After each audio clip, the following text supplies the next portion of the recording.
Nos últimos dias a gente teve a Páscoa, na sexta e na segunda, que foi um dia pré-Páscoa e pós-Páscoa, que a gente teve mercado aqui rodando. A gente teve bastante feriados, então bancos fechados, bolsas fechadas, vários países em feriado também, o que providenciou, né, um price action de baixa probabilidade, principalmente na Qzone de Nova York, que é a principal Qzone que a gente espera o quê? Que o preço vai expandir, que ele vai desenvolver, que ele vai criar tubos fundos, que ele vai em busca de liquidez. É dentro da Qzone de Nova York que a gente espera esse tipo de movimentação. Mas não é sempre que esse tipo de movimentação acontece. Nos índices, até foi, porque os índices eles são completamente nos Estados Unidos. Eles são completamente Nova York. Lá quem manda é a questão de Nova York. Agora, no Forex a gente tem algumas coisas que são diferentes. Na verdade, o Forex ele funciona do seguinte jeito: a gente tem muita liquidez, muita volatilidade, muitas instituições que operando Forex, com seus HFTs ou não, com muito volume. O Forex ele depende de um alinhamento de fatores para que as coisas aconteçam. Então, quando a gente alinhar as coisas, quando o preço alinhar para uma direção, aí sim a gente vai expandir para essa direção. Mas primeiro precisa haver um alinhamento de fatores. Ou seja, coisas precisam acontecer antes para a gente ter uma expansão. E é com esse tipo de coisa, com esse tipo de cenário, que a gente vai identificar se aquele price action ele é de baixa ou de alta probabilidade, principalmente para dentro de Nova York. Então fica comigo nesse vídeo aqui que eu vou te mostrar quais são os fatores principais que você tem que prestar atenção para poder identificar um price action de alta probabilidade e participar apenas de price action de alta probabilidade. Compreenda que o Forex ele não é um, tipo um índice da vida em que todo dia a gente vai ter uma movimentação relevante, uma movimentação interessante.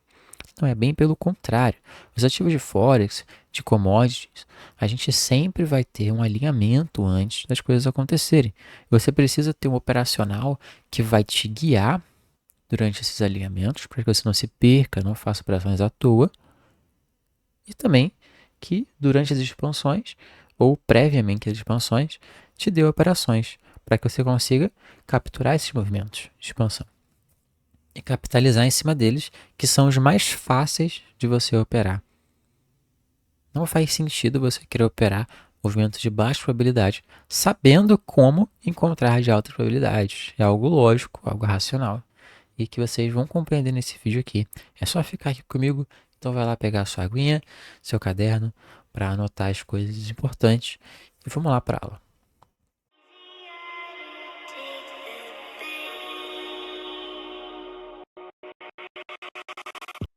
Então a primeira coisa, o preço ele sempre vai começar alinhando o diário para uma expansão. Então, a gente precisa compreender aqui pelo tempo gráfico diário quando que o preço está pronto para uma expansão.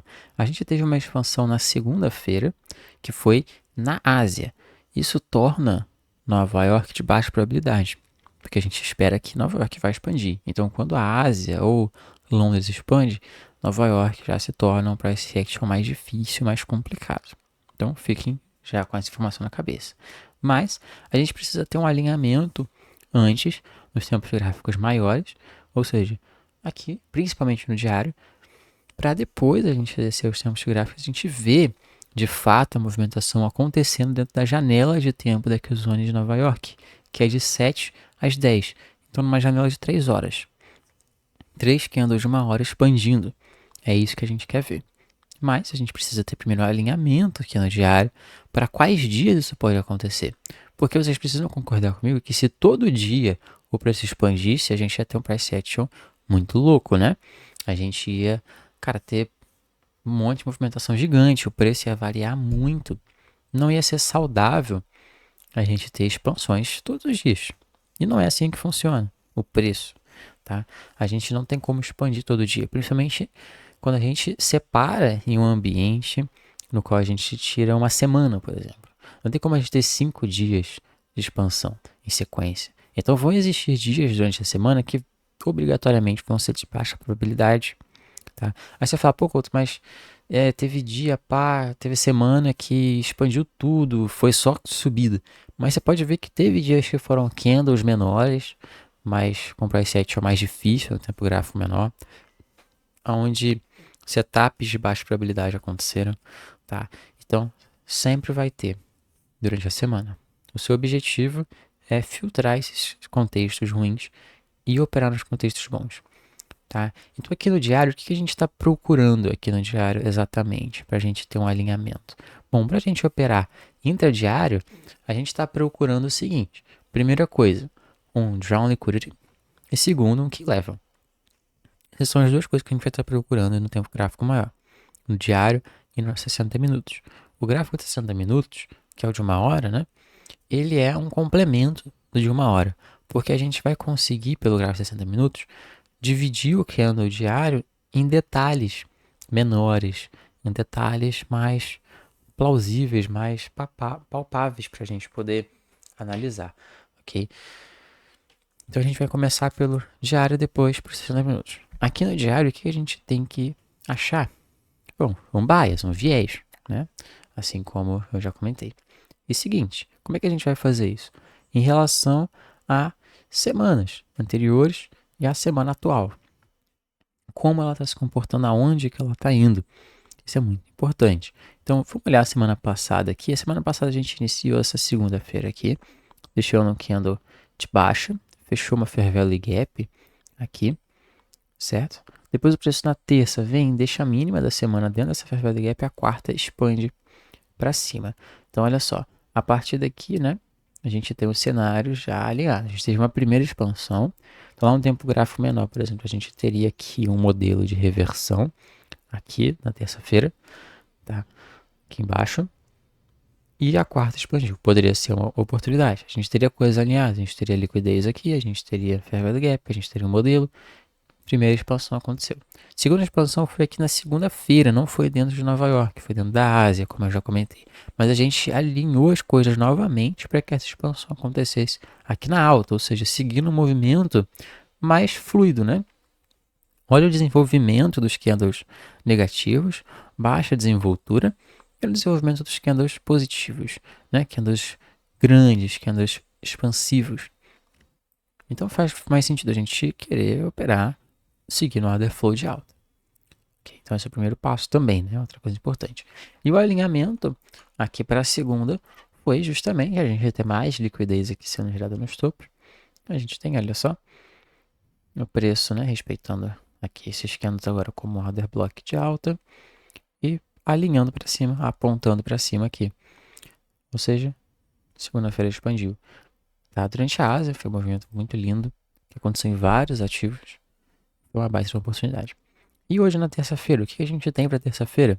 Bom, um cenário complicado, né? Ao mesmo tempo que a gente pode vir e respeitar, por exemplo, essa máxima aqui, ou os 50% do corpo desse candle, a gente ainda pode respeitar também o pavio de reversão desse candle. Porque ele forma um topo lá no tempo gráfico menor, que é um topo forte, que está segurando o preço. Então a gente já tem um cenário um pouquinho mais ambíguo. Ou seja, um cenário onde a gente tem um range, né? Um rangezão aqui da segunda-feira. Onde a segunda-feira está mandando completamente na terça-feira. Ou seja, as informações que a gente vai tirar aqui do range da segunda-feira é o que está mandando na terça-feira. Ou seja, um price action que já é um pouco mais complicado, porque ele está completamente preso, a gente não tem um alinhamento de ir para nenhum dos dois lados. Ainda é mais fácil dele subir e buscar a máxima, porque a gente está numa tendência de alta.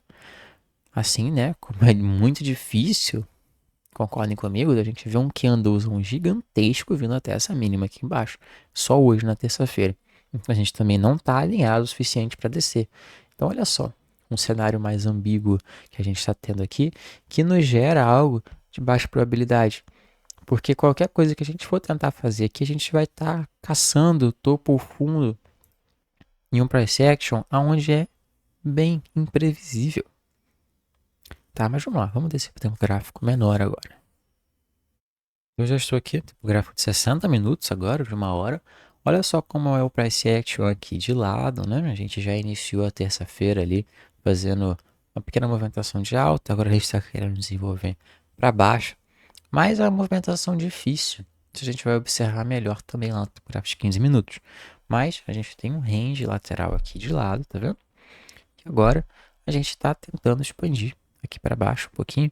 Até por ser uma terça-feira onde a gente vai ter mais volume, mais liquidez, a gente pode ver algum tipo de movimentação, mas é uma movimentação contra ainda a nossa tendência, né?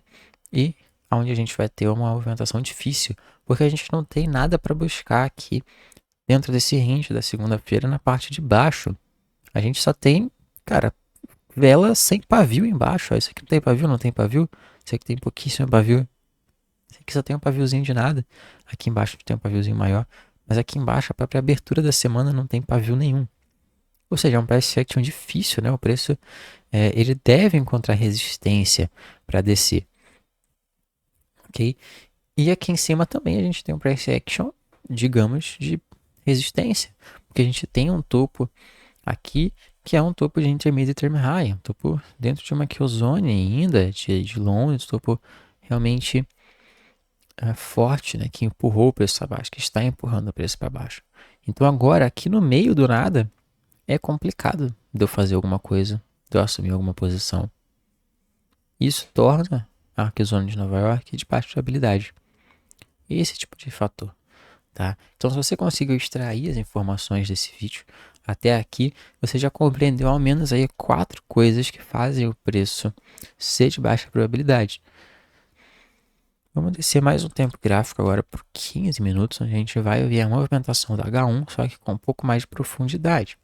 Olha só, se a gente não tem, se a gente também não estava dentro de outro movimento de lado aqui, nas máximas e mínimas, olha aí. Tá vendo? Aqui usando da Ásia e de Londres estando aqui. Agora que o preço furou aqui para baixo. Será que ele vai manipular aqui e subir? Ou será que ele vai continuar descendo?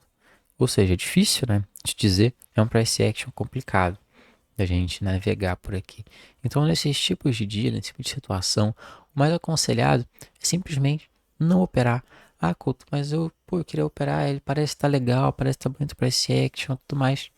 Enfim, não adianta. É sempre um alinhamento do tempo gráfico maior para o menor.